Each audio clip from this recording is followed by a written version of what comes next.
It all begins on the shores of Lake Iznik, in a city once known as Nicaea.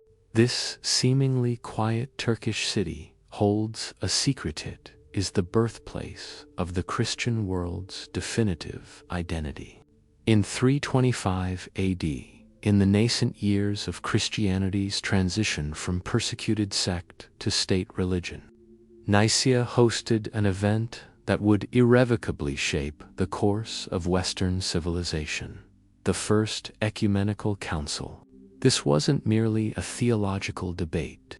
It was a profound political and philosophical showdown, orchestrated by an emperor who wasn't even baptized. The central question that brought 300 bishops together was not if Jesus was divine, but how divine he was. Subtle distinction that threatened to tear the Roman Empire apart. The decisions made here, enshrined in the Nicene Creed, defined the concepts of the Trinity and the nature of Christ, dictating what billions would believe for the next 2 millennia. The legacy of Nicaea is the story of how a single word, Homoousios, transformed a sprawling, decentralized movement into a monolithic institutional power. Its echoes reverberate through every church, every political maneuver, and every subsequent schism in the history of the faith. To understand modern religion, politics, and culture, one must first understand the high-stakes gamble played out in this small Anatolian city. The convener of this unprecedented assembly was the freshly converted, or perhaps politically pragmatic, Roman Emperor Constantine the Great, fresh off his victory at the Milvian Bridge, where he adopted the Christian Chi symbol. Constantine was less concerned with theological nuance and more focused on imperial unity, Pax Romana. He had inherited an empire fissured by internal conflicts and the growing Arian controversy. A passionate debate over Christ's divinity risked metastasizing into a civil war. For Constantine, a unified empire required a unified faith, and a unified faith demanded a singular, non-negotiable definition of God.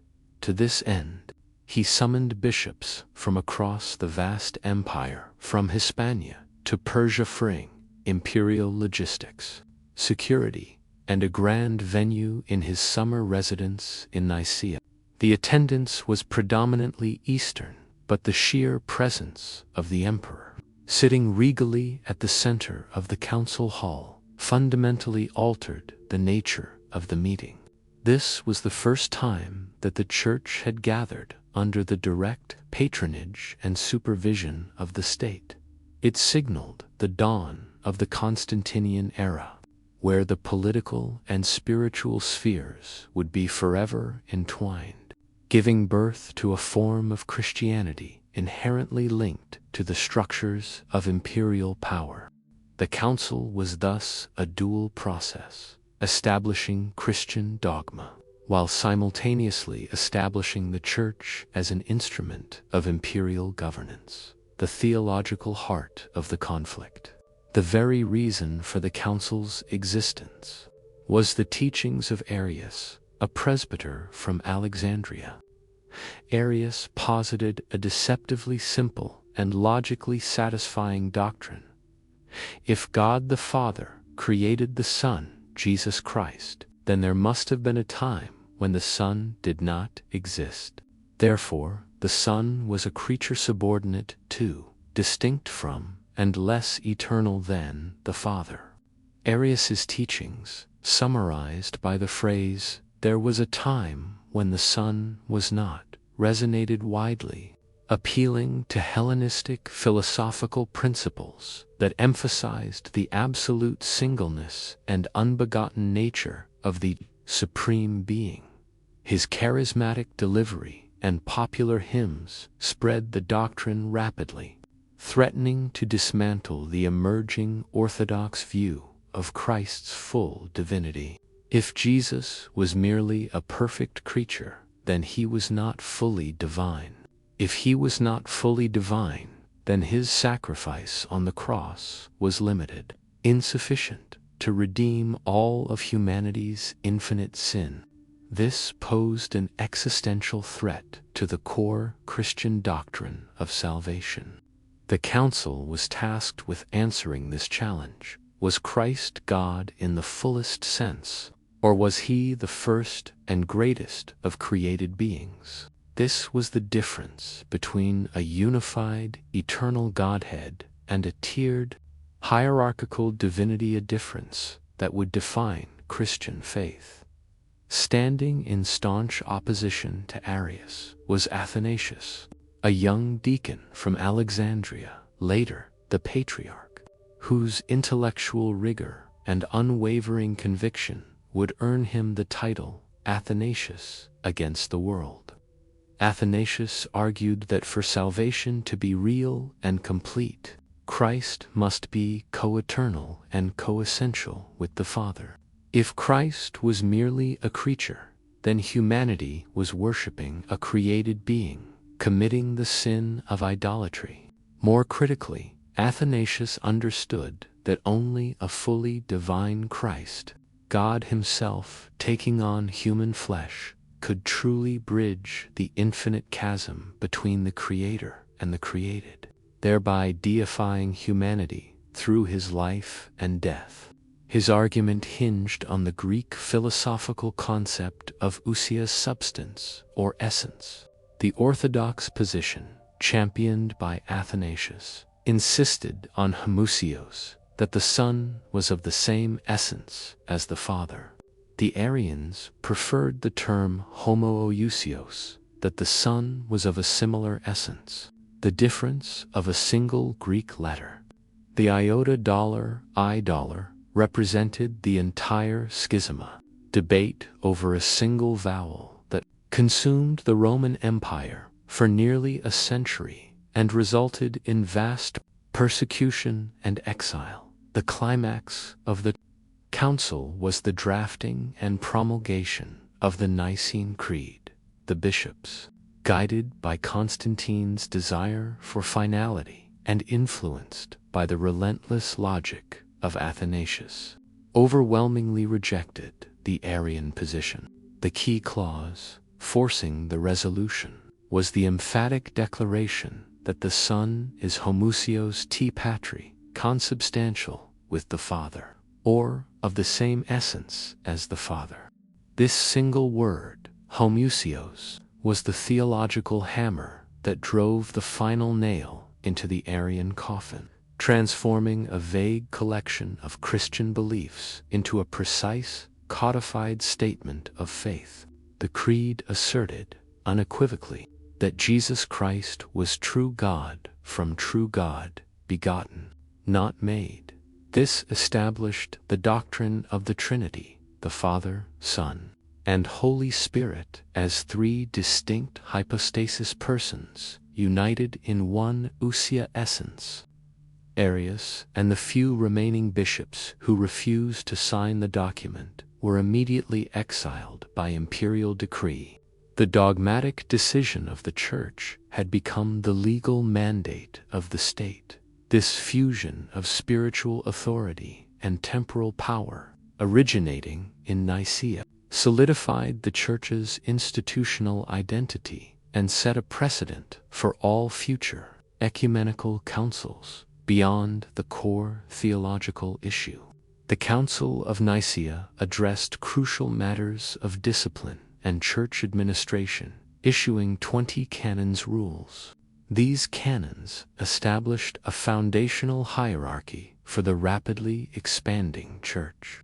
Notably, they recognized the special preeminence of three great bishoprics: Rome, Alexandria, and Antioch, based on their historical apostolic ties and their roles as centers of imperial administration. Rome, as the imperial capital, held the primary position of honor. Alexandria, a powerhouse of theological scholarship, governed the churches of Egypt and Libya. Antioch, the original center of Gentile Christianity, governed the churches of the East.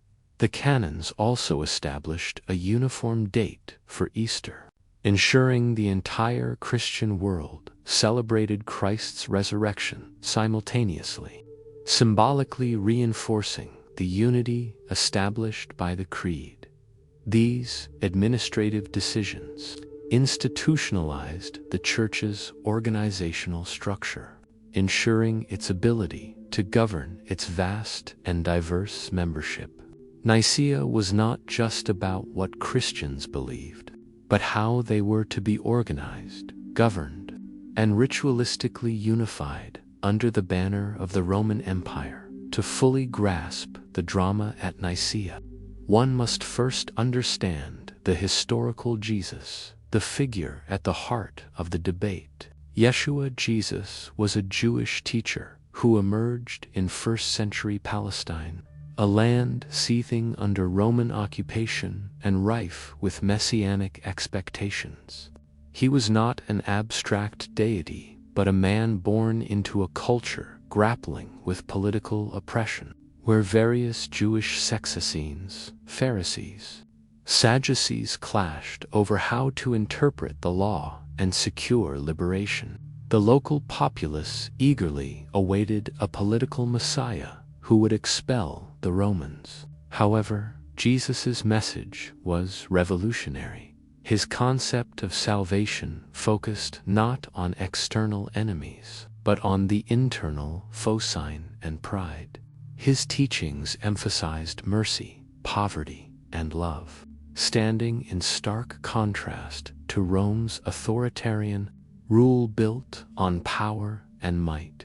Jesus' proclamation of himself as the Son of God and his recognition as a prophet by the masses created friction with both Roman authorities and the established Jewish religious leadership. Rome viewed him as a potential threat, a catalyst for rebellion. Jewish authorities saw him as a heretic, appropriating divine attributes. His crucifixion, a standard punishment for rebels under Roman law, was, for his followers, not an end but a theological genesis. After his death, his message was transformed by Paul of Tarsus, who synthesized Jesus' teachings with Hellenistic culture, expanding the mission far beyond the Jewish context. Jesus was no longer just a prophet, but a divine savior who sacrificed himself for humanity's sin. The Nicene crisis sprang directly from this. Was this powerful and sacred figure a created man or an eternal God? His historical reality formed the bedrock of the subsequent theological speculation. The resurrection was the event upon which the early church fathers built their entire system of belief.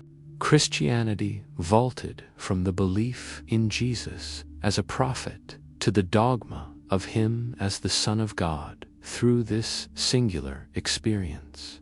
Theological Jesus is the linchpin of Christian doctrine.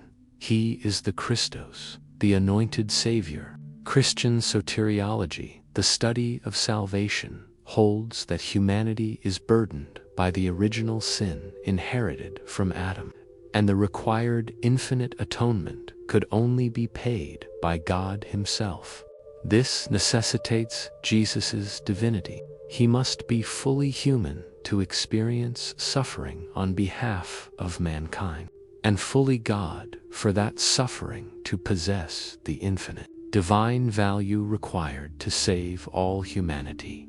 Arius' theology directly imperiled this system. If Jesus was less than God, a created being, then his death would be a finite human sacrifice.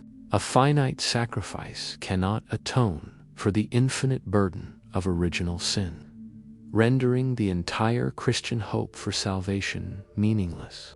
The Church Fathers recognized this risk immediately, thus defending Jesus' Homoousios being of the same essence as the Father was not a mere philosophical preference, but an essential theological defense.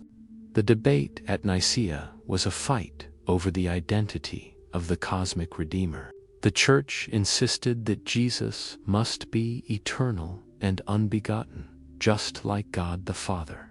This definitive declaration elevated Christianity beyond Judaism and Gnosticism, securing its unique, universal identity. The most profound philosophical challenge addressed by the Council of Nicaea was the paradox itself. How could Jesus be both fully human and fully God simultaneously? The Church was forced to define this dual nature diophysitism, a concept that strains human logic. Arius's easy answer, Jesus was created, destroyed the paradox. Nicaea's answer was to embrace the paradox as a sacred doctrine. The adopted view stipulated that Jesus Christ, in one single person, contained two distinct natures, the full human nature and the full divine nature. This would later be termed the hypostatic union in theology. Jesus was human enough to be crucified, to feel hunger, and to suffer pain. His humanity allowed him to take on our sins, but he was also God enough to create the world and perform miracles. His divinity ensured that his sacrifice was universal and eternal. If the balance of these two natures was disrupted, the essence of Christianity was lost. If he were only human Arianism, there was no salvation. If he were only God, and his human appearance an illusion, Docetism, his suffering and death would not have been real. Nicaea established this precise, delicate balance. Jesus was neither a semi-god nor an elevated man. He was a single, unified entity under the name Jesus Christ. This doctrine planted the seeds for future controversies, especially the councils of Ephesus and Chalcedon. But the foundation laid in Nicaea in 325 AD that a core mystery lay at the heart of the Christian faith, which must be accepted by belief, rather than fully explained by reason, was the decisive step in the institutionalization of Christian dogma. The Homoousios decision and Arius's immediate exile failed to deliver the instant unity Emperor Constantine craved. Instead, the decision ignited a slow-burning cycle of conflict within the empire. Many bishops who signed the decree did so not from conviction, but from fear of the emperor's punitive exile, making their compliance fragile.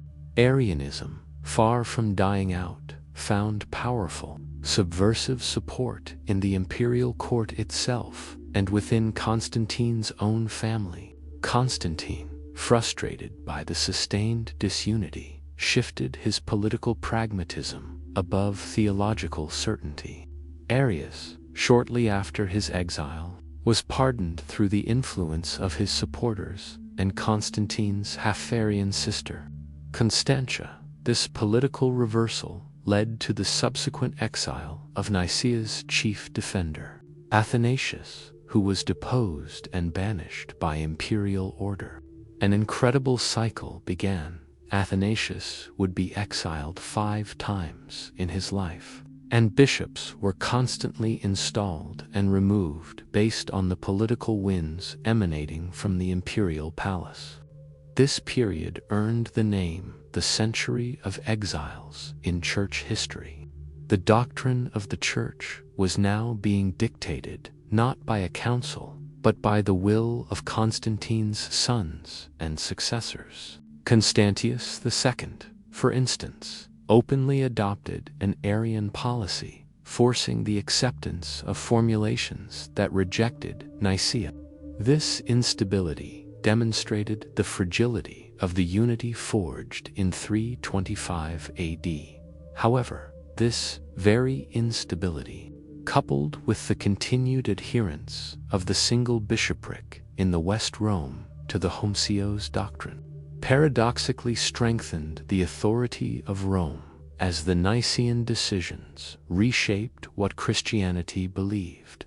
The question of how the Church should be governed gained prominence. The title of Pope, the recognized spiritual leader of the Christian world, traces its origin not to imperial edict, but to a foundational declaration made by Christ to one of his disciples, St. Peter. According to Catholic tradition, Jesus declared to Simon, "You are Peter rock, and on this rock I will build my church."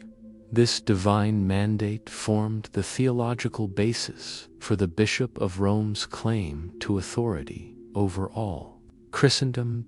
Peter carried out extensive missionary work and, according to tradition, spent the final years of his life in the imperial capital, Rome. He was martyred by crucifixion in 64 AD during the persecution of Christians following Emperor Nero's Great Fire. Peter's tomb, according to belief, lies directly beneath the modern Vatican.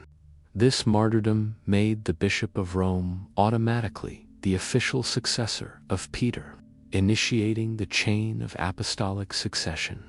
This succession granted the Roman bishopric a spiritual primacy over all other bishoprics, while Christianity, recognized for other major centers, Antioch, Alexandria, and the new imperial capital, Constantinople, the city of Rome, remained the undisputed sole center of the West.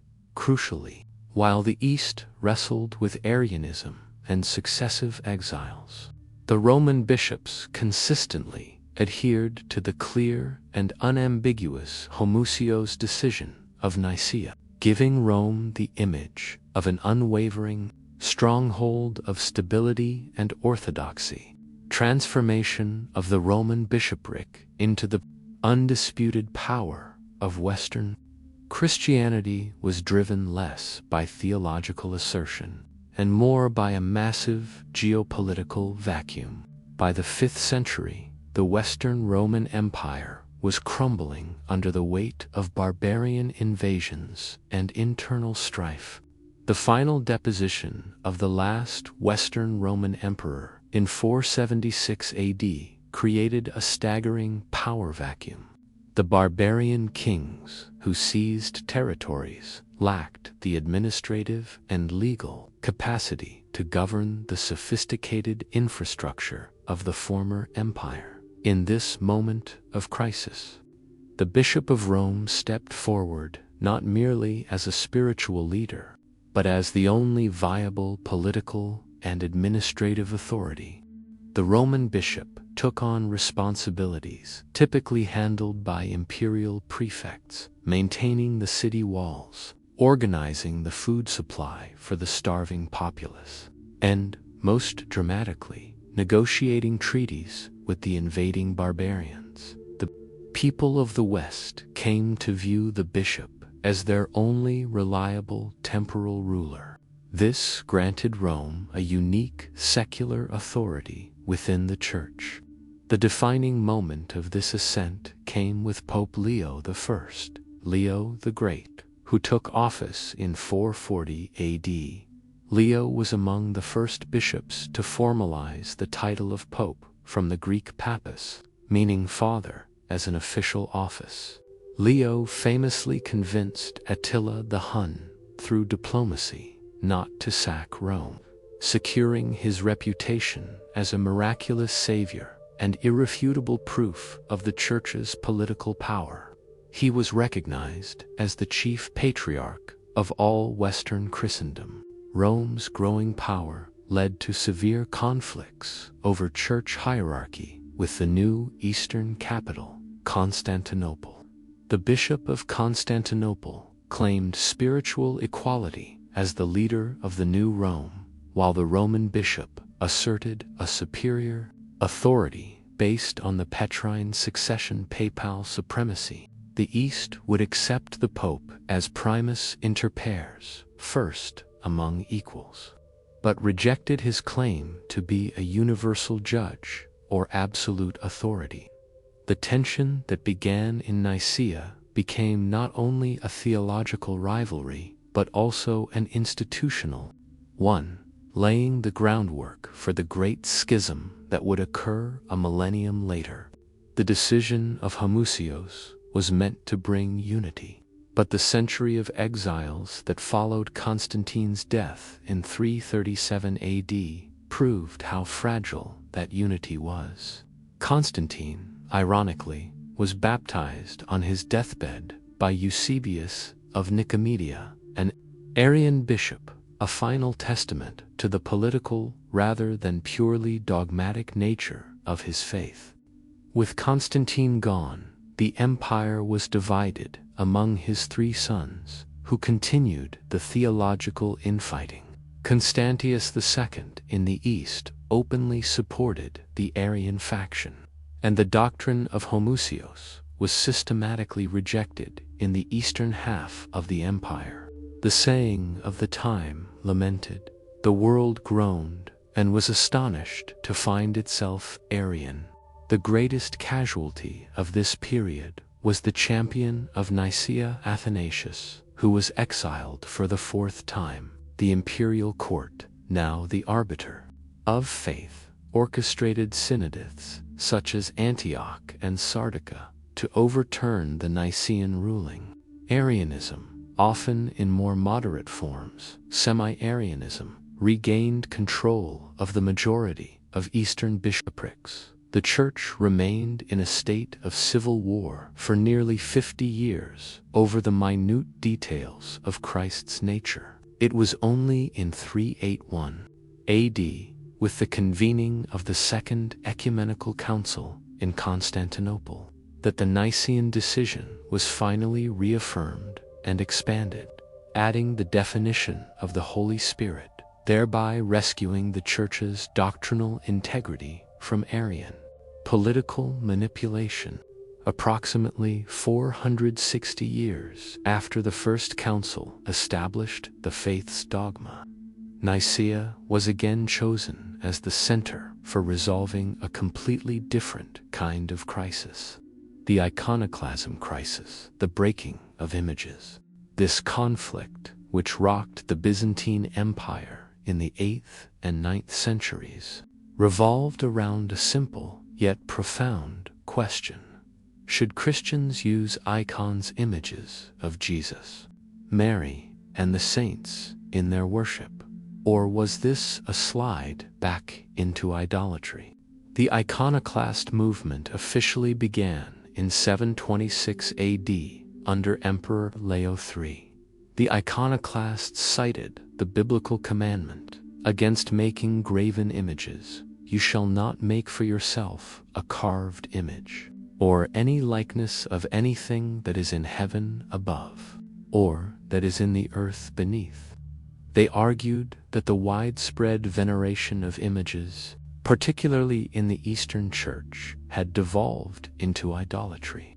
The emperors, facing military setbacks and natural disasters, viewed these crises as divine punishment for the use of icons. Thousands of icons were destroyed, monasteries were raided, and iconophile clergy were persecuted. It was a bloody period of internal conflict for the Eastern Church to end this deep-seated crisis and restore unity. Empress Irene, a staunch defender of icons, forced the issue. In 787 AD, with the support of the papacy, the Second Council of Nicaea, the Seventh Ecumenical Council, was convened. The choice of Nicaea, the location of the foundational creed, was strategic. Irene needed the legitimacy of the sacred venue to make the decision stick. The iconoclasm crisis showed how far the political rivalry between East and West had grown. As the West, under the Pope's leadership, largely supported the use of icons, Nicaea, for the second time, was the stage for resolving a fundamental question of Christian identity: the Second Council of Nicaea. In 787 AD, faced the challenge of defining worship practice rather than fundamental dogma. The Council's final decision achieved a crucial theological balance. Icons could be present in churches and venerated, but the nature of that veneration was strictly defined. The distinction rested on two Greek words. Icons were due proskinesis, veneration, reverence, bowing down, but only God was due latreia.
its outreach to the East, is taking seriously the calls for a return to the Creed's original form.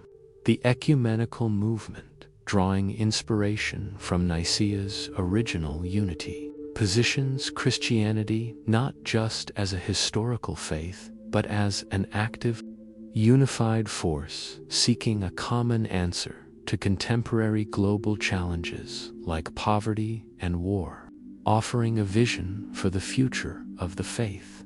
The most dramatic and historic outcome of the ecumenical movement and the spirit of Nicaea was the symbolic reversal of the Great Schism. The formal cessation of the theological Cold War was initiated by the historic steps taken by Pope Paul VI and the Orthodox Patriarch of Constantinople, Athena. Their meeting in Jerusalem in 1964 was the first face-to-face encounter between a pope and an Orthodox patriarch in nearly 600 years. In 1965, the two leaders simultaneously lifted the mutual anathemas, excommunications, that had been declared in 1054. While this did not achieve full communion, it officially marked the end of enmity and malice between the two churches. This historic gesture announced to the world that the period of institutional hostility, which reached its peak in the aftermath of Nicaea, was over. The two communities, which had united in Nicaea, were now reminded that they were sisters once again. The lifting of the anathemas formed the powerful backdrop to the Pope's visit to Iznik, reinforcing the message that if unity was achieved once in Nicaea, it can be achieved again. Nicaea, therefore, represents not just a memory, but a promise for the future. The enduring historical relevance of Iznik is not confined to its stone structures. It is also concealed beneath its waters. In 2014, an aerial survey of Lake Iznik revealed a discovery that electrified the archaeological and Christian worlds, a sunken basilica lying just a few meters beneath the clear lake surface. The structure, submerged after a major earthquake in 748, stands like a time capsule. Research suggests the basilica was built shortly after the First Council of Nicaea in the late 4th century.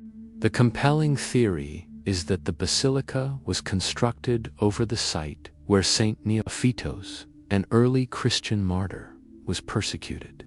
This places the structure not just as an architectural artifact, but as a tangible representation of the theological strife and the struggle for orthodoxy that followed the council.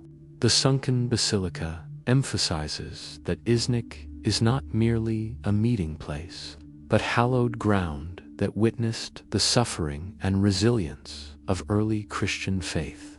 The discovery brought Iznik back to the forefront of cultural heritage and proved that the city's historical layers still hold profound, undiscovered secrets today.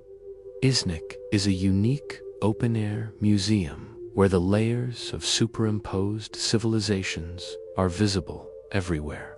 The massive Roman walls, built in the 4th and 5th centuries, are the most tangible evidence of the city's strategic importance and its resilience as a fortress, particularly during the time of the exile empire of Nicaea. The 4 main gates and numerous towers symbolize the enduring nature of faith against the impermanence of empires at the city's heart. The Hagia Sophia Church, now the Hagia Sophia Mosque, the site of the Second Council, represents the most powerful example of cultural transition. Converted into a mosque after the conquest by Orhan Ghazi, the structure merged the Christian basilica form with Islamic architectural needs, marking the city's shift to an Islamic identity. This architectural blending is replicated in the Green Mosque and the Nilu Ferhatun Imaratul testaments to the Ottoman commitment to making Iznik a center of art and culture. However, Iznik's most famous legacy is the Iznik tiles. In the 16th century, the city transitioned from being the source of Christian dogma to being the source of Islamic aesthetics, confirming that its geographical importance transcends religious identity. The Nicene Council's outcome was not just an end to the 4th century theological debates. It was the ultimate decision that defined the identity of Christianity. The most enduring legacy is the Nicene Constantinopolitan Creed, accepted by virtually all major Christian churches today. The essence of the creed rests on three foundational pillars: Christ's divinity, Homoousios. This declaration that the Son is begotten, not made, consubstantial with the Father, definitively rejected Arianism, securing the doctrine of salvation. The Trinity, the dogma that the Father, Son, and Holy Spirit are one God, was cemented, preserving Christianity's monotheistic nature. The definition of the Church. The Creed defines the Church as one, holy, Catholic or universal, and apostolic. These four marks affirm the spiritual and institutional integrity of the Christian body. The decisions of Nicaea provided the legal framework for Christianity to transition into a state religion, enabling the disparate communities to unite under a single doctrinal text. The foundation laid in Nicaea served as the bedrock for all subsequent Christological debates, Ephesus, Chalcedon. By codifying Christ's teachings into a coherent, philosophical, and institutional system, Nicaea transformed Christianity from a mere cult into a lasting global force that would shape world politics and civilization. The contemporary papal visit is not just a historical commemoration, but a statement on tolerance and dialogue between Christianity and Islam. Iznik, an Islamic city since 1331, with its Hagia Sophia existing as an Ottoman mosque, is the perfect symbol for this complex, millennium-long interaction. The Pope presents himself as a pilgrim of peace, emphasizing that the dogmas defined in Iznik should guide believers toward universal love and deep spirituality rather than exclusion. The visit strongly promotes interfaith harmony, urging that both Christianity and Islam, having coexisted on these very lands, should unite in their common human values. The multi-layered identity of Iznik acts as a laboratory for modern dialogue. The Pope's message is that in a secularized and fragmented world, faith can be a source of ethical and moral power, countering fundamentalism and hatred. Iznik's unique position allows the most powerful and timely message, one of peace and respect, to be delivered from the very location where Christian identity was established. The Nicene Creed is the universal covenant of the Church. Its acceptance across all Christian geographical regions for centuries validates its universal authority. The short, powerful text drafted in Nicaea became one of the main liturgical texts, repeated in Mass and ceremony by millions, standardizing the language of worship and ritual across denominations.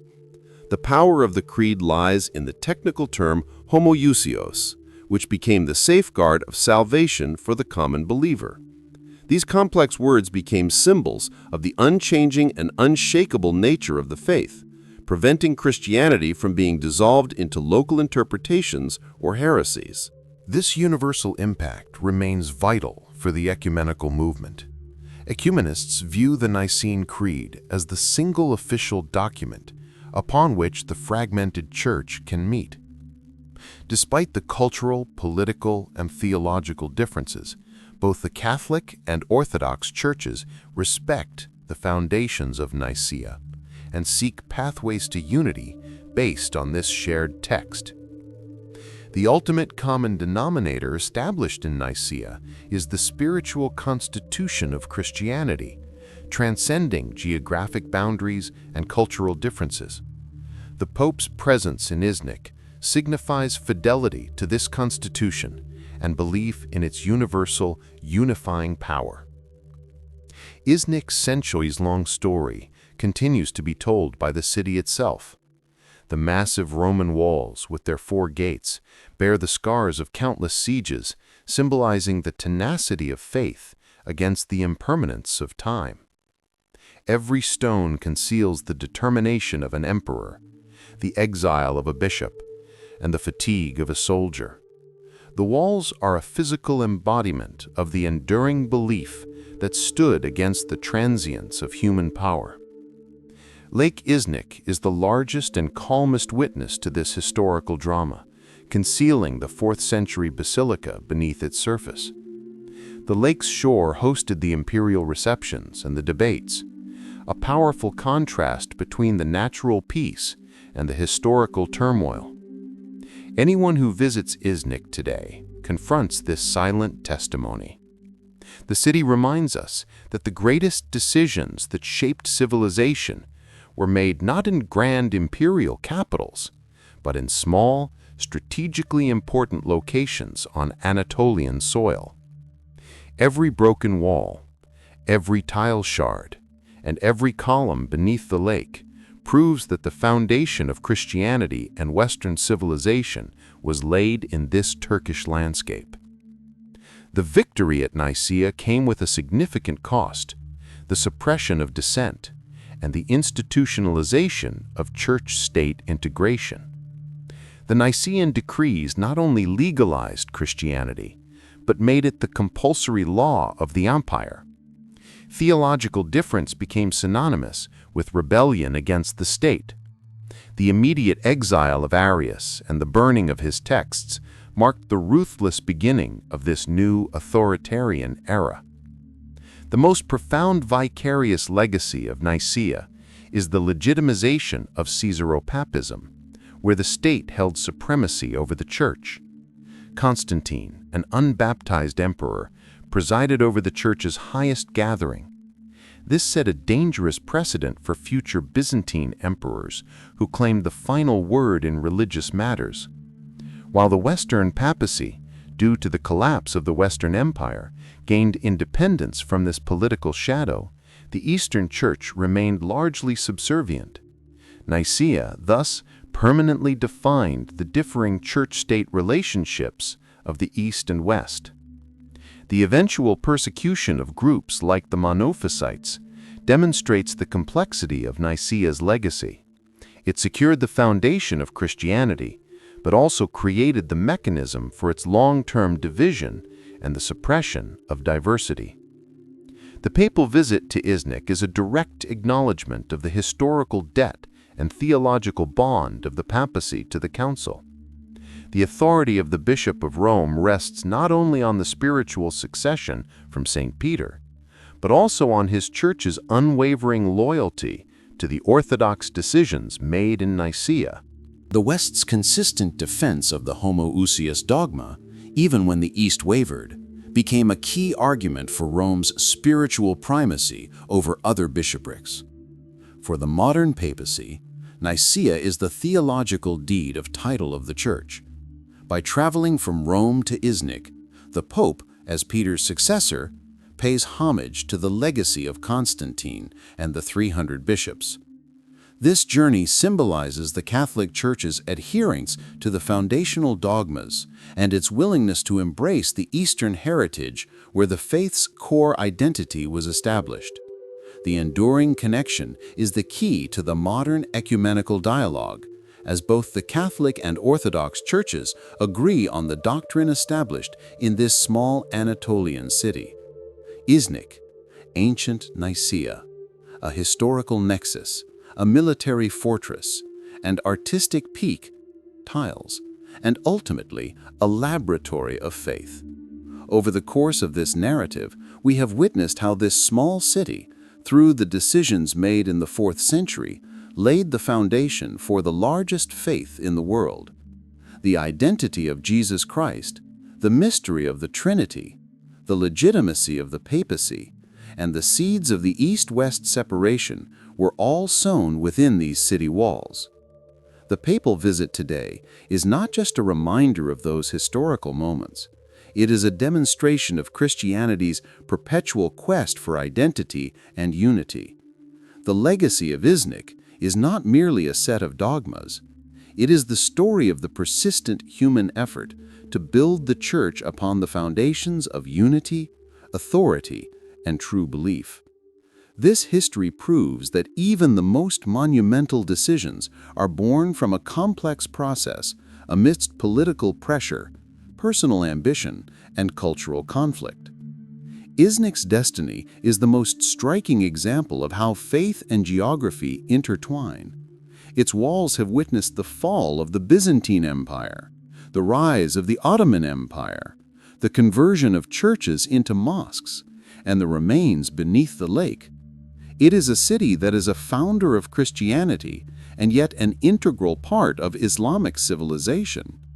Iznik teaches us that civilizations and faiths do not simply destroy one another, but transform, leave traces, and create a shared heritage. When one looks at this ancient city, one hears the echo of that single word, Homoousios, that changed the world. Iznik is not simply a place, it is the name of the most critical junction in human history where philosophy, politics, and theology converged. And this junction continues to illuminate the future of the entire world. The Second Council of Nicaea's validation of icons sparked a creative fire, initiating the golden age of Byzantine art. The Council's decision declared that icons were an essential part of Christian faith and defined the Church's visual language forever. The icon was no longer a mere picture. It was theology written in color. The theological argument held that to accept Christ's incarnation, his taking on a human body as confirmed by Nicaea I, was to accept that he was representable. To forbid his image was to deny his true humanity. This theological mandate drove the development of a unique Byzantine style. Icons deliberately lacked perspective to convey a supernatural light and eternity. The use of gold leaf symbolized divine light, and the figure's large, meaningful eyes aimed to bring the viewer into direct spiritual communion with the holy person depicted. This artistic style spread from the Byzantine heartland to Russia, the Balkans, and throughout the Eastern Orthodox world. Nicaea II thus ensured that the Orthodox faith was not only a doctrinal experience, but a visual and tactile one, setting a profound aesthetic and spiritual line that distinguished Eastern Christianity from Western traditions. The conversion of the Hagia Sophia Church in Iznik into the Orhan Gazi Mosque in 1331 was more than just a religious handover. It was an act of architectural synthesis. The original Christian basilica structure was largely preserved, but a mihrab, a niche indicating the direction of Mecca, and a minaret were added. Byzantine figures and mosaics were either plastered over or replaced with Islamic geometric and floral motifs, adhering to the prohibition of figural representation. This architectural synthesis is the most powerful example of Iznik's cultural layering. The Hagia Sophia, once the birthplace of Christian dogma, now became a symbol of Islam's and the Ottoman Empire's new order. The structure did not physically erase the past, rather it absorbed it, incorporating it into the fabric of the new civilization. This was a prototype for the transformation seen in other conquered cities, including Constantinople. The structure today stands as a testament to the fact that faiths and civilizations entered into a long-term cultural dialogue rather than mutual destruction. Following the Ottoman conquest of Iznik in 1331, the city's Greek Orthodox community was not annihilated. The Ottoman Empire's millet system allowed non-Muslim communities to maintain their religious leadership and a degree of self-governance. The local Christian community fell under the protected status of dhimmi, protected non-Muslim, ensuring their lives and property were safe in exchange for paying a special tax, jizya, and exemption from military service. While the Hagia Sophia became a mosque, other smaller churches and monasteries continued to operate for the remaining Orthodox Greek population. This system of tolerance ensured the survival of the Christian community, albeit in a secondary status, and contrasted sharply with the religious wars raging in Western Europe at the time.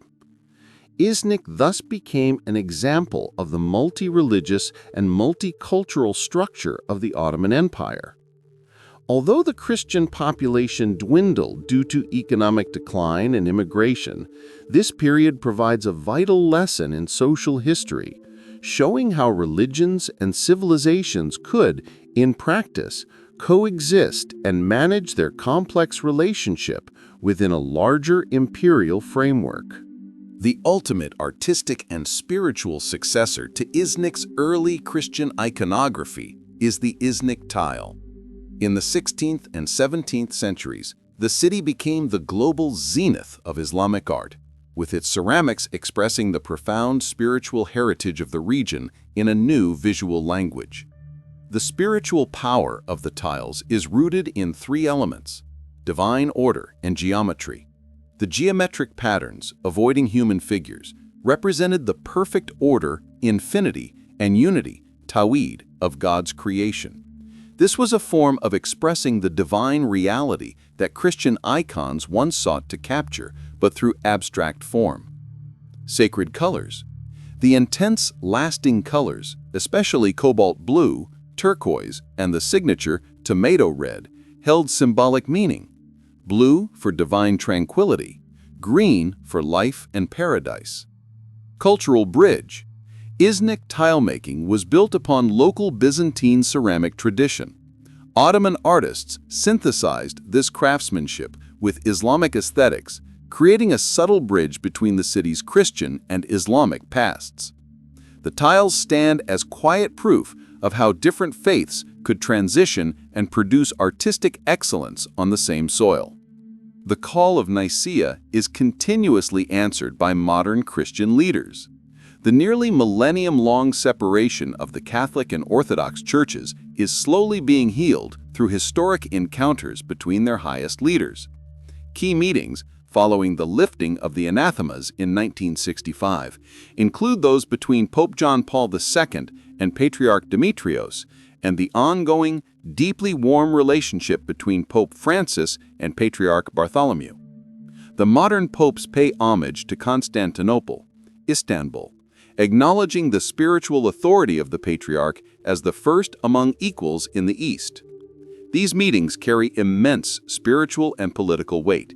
They produce joint declarations on shared ethical concerns, social justice, environment, and highly symbolic gestures, such as the return of sacred relics stolen by the Crusaders. Critically, these leaders acknowledge that while Nicaea's theological foundation is sound, only love and dialogue can overcome the institutional and cultural barriers separating them. Modern diplomacy and spirituality strive to transform the thousand-year division inherited from Nicaea into a fraternal relationship. While papal and patriarchal encounters set the spiritual tone, international ecumenical commissions meticulously work to resolve the core theological and institutional barriers. These commissions focus on the enduring causes of the Great Schism, the Filioque, and papal supremacy. On the Filioque debate, progress has been made. The Catholic Church has begun to omit the addition in certain official contexts with the Eastern churches, respecting the original Nicene formulation that the Holy Spirit proceeds from the Father alone. However, the most formidable obstacle remains papal supremacy. Orthodox churches accept the Bishop of Rome as primus inter pares, but firmly reject the Catholic doctrine of universal and infallible jurisdiction. The Orthodox view is that Christian unity should be maintained by the conciliar system, synodality, where authority is shared, not centralized in one individual. The commissions use the spirit and structure of Nicaea as a reference point, exploring ways to revive the conciliar model of the first millennium. Nicaea's legacy thus presents a dilemma. the desire for the dogmatic unity it created versus the need to preserve the conciliar structure it established. The final reunification hinges on solving this 2 millennia-old question of authority. And Nicaea, the culmination of this 40-section journey, shows that this small Anatolian city remains the heart of one of the world's grandest spiritual narratives. Nicaea proved that faith is not just emotion, but a political, philosophical, and geographical force. The decisions made here shaped empires, defined artistic movements, divided nations, and ultimately calls us to unity today. The legacy of Iznik is not merely a set of dogmas, it is the story of humanity's persistent struggle to build the Church on the foundations of unity, authority, and true belief. Its fate demonstrates how faith is tied to geography, with its walls witnessing the rise of empires, the conversion of churches, and the preservation of relics beneath the water. Iznik teaches us that religions and civilizations do not destroy each other. They transform, leaving their marks and creating a shared heritage. When you look upon this ancient city, hear the echo of that single word, Homoousios, that changed the world. Iznik is not simply a place, it is the name of the most critical junction where the human quest for divine truth intersected with the realities of imperial power. And this junction, with its enduring call for unity and fraternity, continues to light the way for the entire world.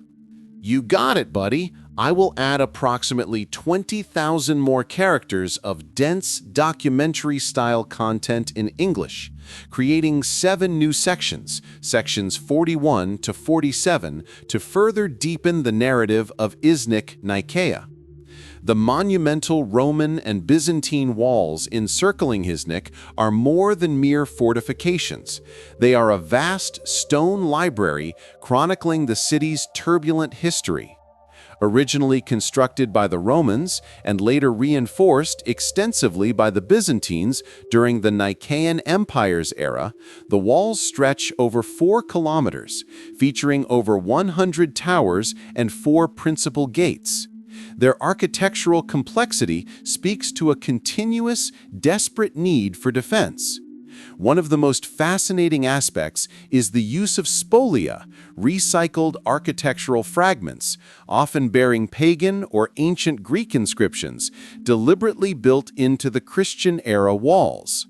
This practice was both pragmatic, saving materials, and symbolic, triumphing over the pagan past, or perhaps a form of horror vacui, fear of empty spaces.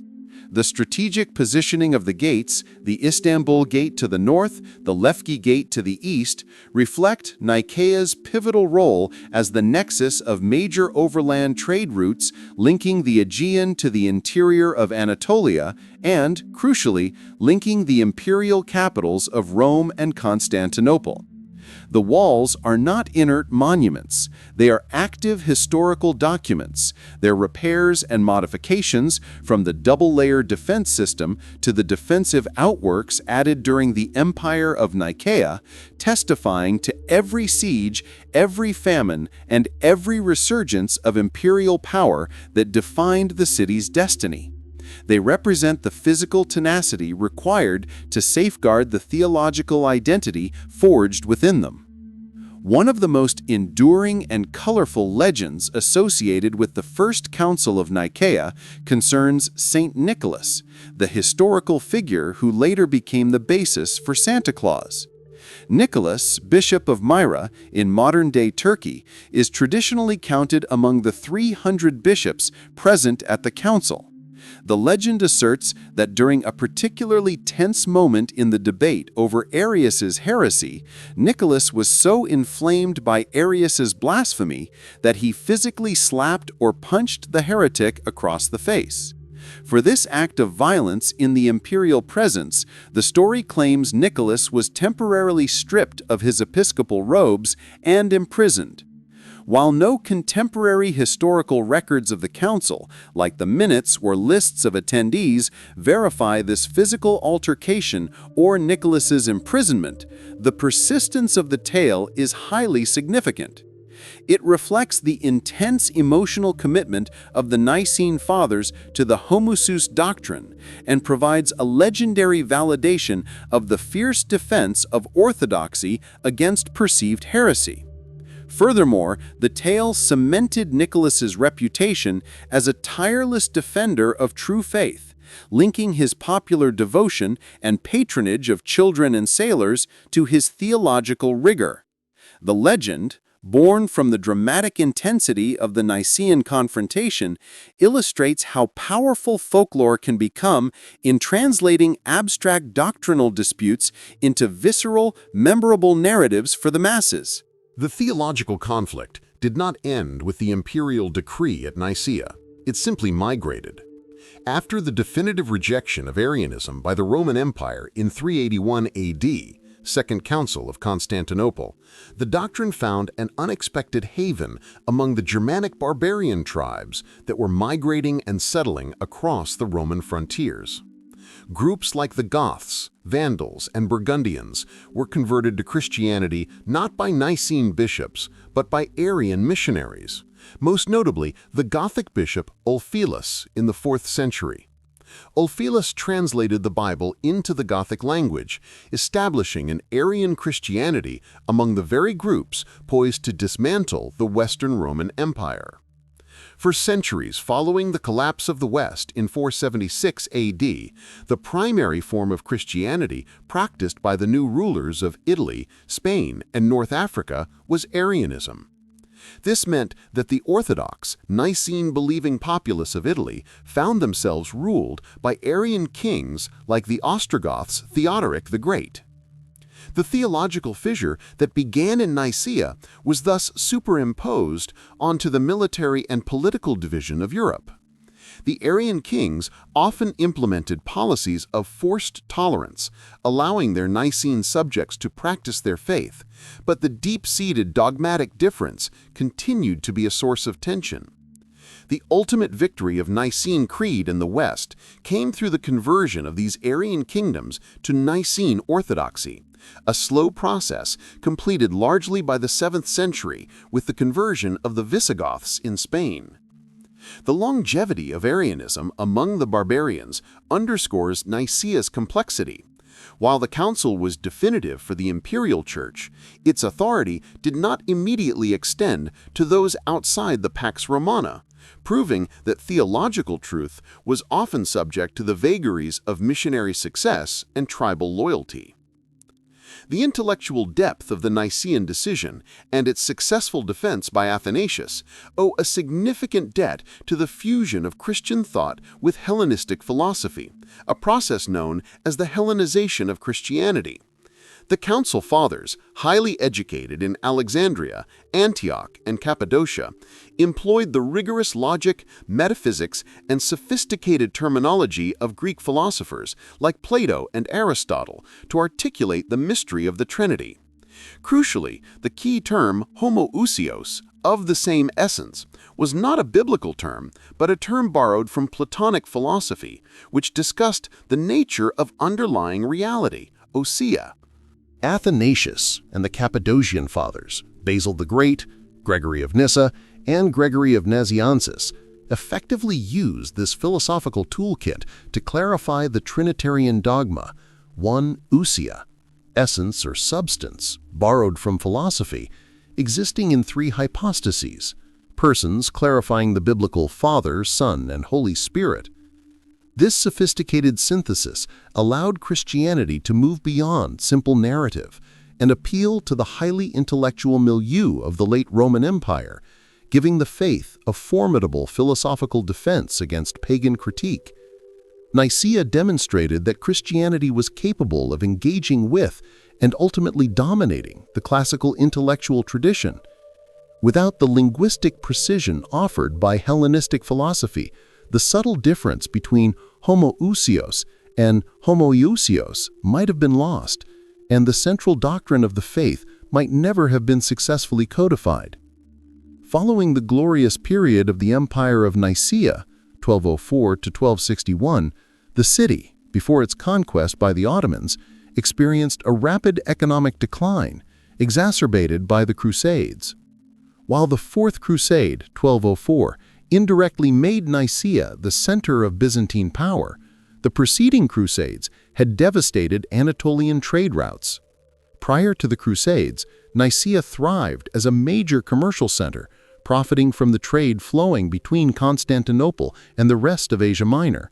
Its strategic location meant its markets were central hubs for silk, spices, and agricultural goods. However, the continual military campaigns and skirmishes of the 12th century destabilized the region, disrupting the vital overland trade. The brief, chaotic Latin occupation of Constantinople further paralyzed Byzantine commerce, severely limiting the economic support Nicaea could receive. When the Ottomans finally captured Iznik in 1331, they inherited a city that was militarily secure but economically depressed. The early Ottoman period, surprisingly, saw a renewal of trade and craftsmanship, particularly with the establishment of the famous tile production centers. The city's economic shift from a Byzantine imperial administrative and trade hub to an Ottoman artisanal and religious center is a final testament to its adaptability.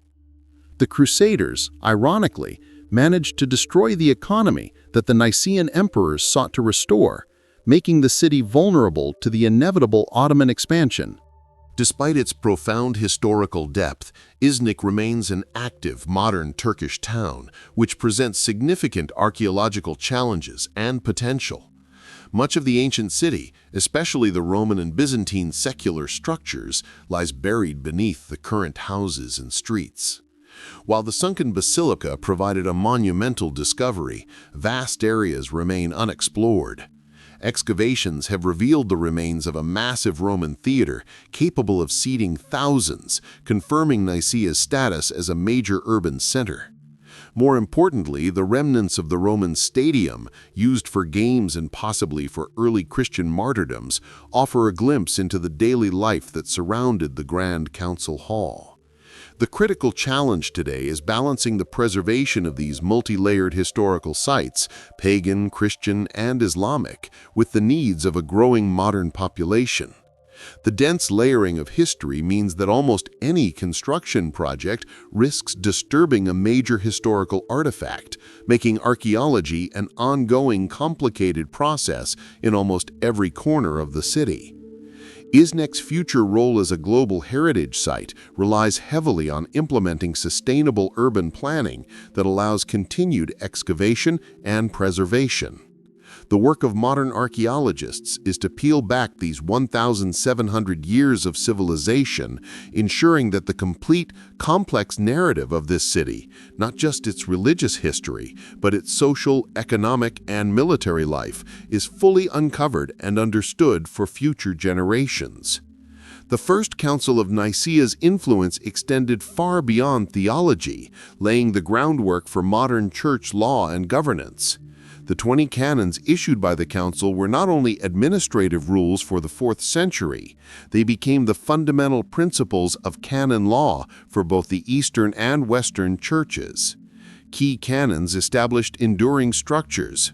The metropolitan system was confirmed, solidifying the authority of the bishop of the capital province over the surrounding regional bishops. This structural hierarchy persists in both Orthodox and Catholic governance today. Rules were established for the ordination of clergy, ensuring discipline regarding celibacy, though the West later tightened this rule, and prohibiting bishops, priests, and deacons from moving between dioceses without permission, a measure designed to prevent pastoral chaos and maintain accountability. The canons also addressed the status of heretics who wished to return to the Church, establishing a formal process of reconciliation. Nicaea's decrees provided the Church with its first unified, legally binding set of rules, ensuring that the institution could govern itself with stability and consistency across the vast Roman Empire. The council's work therefore cemented the Church's transformation from a disparate collection of local communities into a cohesive, universal, and legally structured entity. The First Council of Nicaea was not merely a theological debate. It was a masterful piece of imperial political theater, carefully orchestrated by Emperor Constantine to project an image of divine sanction and unwavering imperial control over the Church. The seating arrangement itself was a political statement. The unbaptized emperor, magnificent in his imperial robes adorned with gold and jewels, sat on a majestic throne at the head of the hall, not as a participant, but as the supreme arbiter and presiding judge. This visual choreography immediately established the precedent of imperial authority over ecclesiastical matters, the very essence of Caesaropapism. The bishops, many of whom bore scars from the Diocletianic persecutions, were awestruck and perhaps intimidated by the unprecedented grandeur. Constantine's use of rhetoric was equally strategic. He did not engage in complex theological arguments. Instead, he appealed repeatedly to the themes of harmony, unity, and peace, Pax Romana. He framed the Arian controversy not as a matter of God's nature, but as a dangerous factional dispute threatening the stability of his newly unified empire. By presenting a letter from an anonymous bishop and publicly burning it unread, he demonstrated a desire to suppress internal animosity and focus solely on the final creedal outcome. This performative forgiveness and political pressure were instrumental in securing the overwhelming majority required for the Homoousios clause. The council hall was therefore an elaborate stage where the raw spiritual power of the Church was forcibly domesticated and assimilated into the grand imposing machinery of the Roman state, setting the template for the relationship between sacred and secular power for centuries to come. The Council of Nicaea primarily focused on the masculine identity of Christ. Its success ultimately catalyzed the increasing theological importance and popular veneration of Virgin Mary, the ultimate witness to Christ's full humanity. The very definition of Homoousios, that Christ was fully human, necessitated a focus on his earthly origin. This theological prerequisite led, a century later, to the Council of Ephesus, 431 AD, and the formal declaration that Mary was Theotokos, or God-bearer, or Mother of God. The ascension of this title was a direct and necessary consequence of the Nicene victory. If Jesus was truly God, then the person who bore him must, by extension, be the Mother of God. Moreover, Nicaea also served as important a symbolic tool for banishing feminine influence from the Church. Beyond theology, the early Church and the Council's political landscape were significantly shaped by imperial women, most notably Constantine's mother, Empress Helena. Helena became a devout Christian late in life and used her considerable influence and imperial wealth to undertake a pilgrimage to the Holy Land, where she famously oversaw the discovery of the true cross. Her patronage of Christianity and her establishment of major churches, like the Church of the Nativity in Bethlehem, provided crucial legitimacy and financial support to the faith just as the Nicene decisions were being implemented. The visibility and piety of imperial women like Helena and later Empress Pulcheria provided a powerful, visible model for Christian devotion, simultaneously elevating the social status of women in the Church while channeling female piety towards the safe, theologically sound veneration of Mary, the ultimate female role model. The First Council of Nicaea did not establish a single pope ruling over all of Christendom. Instead, it formally recognized the preeminence of the ancient patriarchates, the original four apostolic sees of Rome, Alexandria, Antioch, and Jerusalem. These four, along with the later addition of Constantinople, which gained prestige as the new Rome in 381 AD, formed the basis of the Pentarchy, the governing system of 5 co-equal centers of Christian authority. The canons of Nicaea affirmed the authority of these major sees over vast geographical areas, establishing a decentralized model of governance where no single bishop held absolute, unilateral power. The prestige of these ancient centers was not merely administrative, it was deeply theological. Alexandria was the cradle of intellectual theology, producing Athanasius and the chief defense of Nicaea. Antioch was the source of Christ's historical human identity. Jerusalem, while the site of the crucifixion, maintained its spiritual authority based on its primal sanctity. The political tension that led to the eventual schism arose precisely because this balance of power was disrupted. Constantinople's claim to equality with Rome, solely based on its imperial status rather than apostolic foundation, challenged Rome's claim to singular supremacy derived from Peter. The legacy of Nicaea is therefore a powerful reminder that the early church envisioned a conciliar, shared authority, a vision that the Eastern Orthodox Church maintains to this day, viewing any form of papal unilateralism as a betrayal of the governance model established at the founding council. The certainty and stability achieved at the Council of Nicaea provided the necessary foundation for the explosion of early Christian monasticism. Prior to Nicaea, Christians faced the challenge of achieving spiritual heroism through martyrdom. Once Christianity was legalized and its core doctrine established, the opportunity for bloody martyrdom ceased. In response, a new form of spiritual athleticism emerged, monasticism, a bloodless martyrdom centered on self-denial and absolute dedication to God in the desert or remote communities. Figures like Saint Anthony the Great and Pachomius in Egypt pioneered this movement. The theological clarity provided by Nicaea was crucial here. Monks knew precisely who they were worshiping and what they believed, freeing them from the disruptive Arian controversies to focus entirely on spiritual discipline, ascesis. Monasteries became vital spiritual and intellectual strongholds for the Nicene Creed, especially when Arianism controlled the imperial court. They acted as reservoirs of true orthodoxy, far removed from political manipulation. The monasteries were also crucial in the preservation and dissemination of texts, including the writings of the Nicene Fathers. Thus, Iznik's political and theological victory on the stage of the empire enabled the desert's quiet, powerful spiritual movement to flourish, transforming monasticism into the spiritual backbone and enduring heart of the Orthodox Church.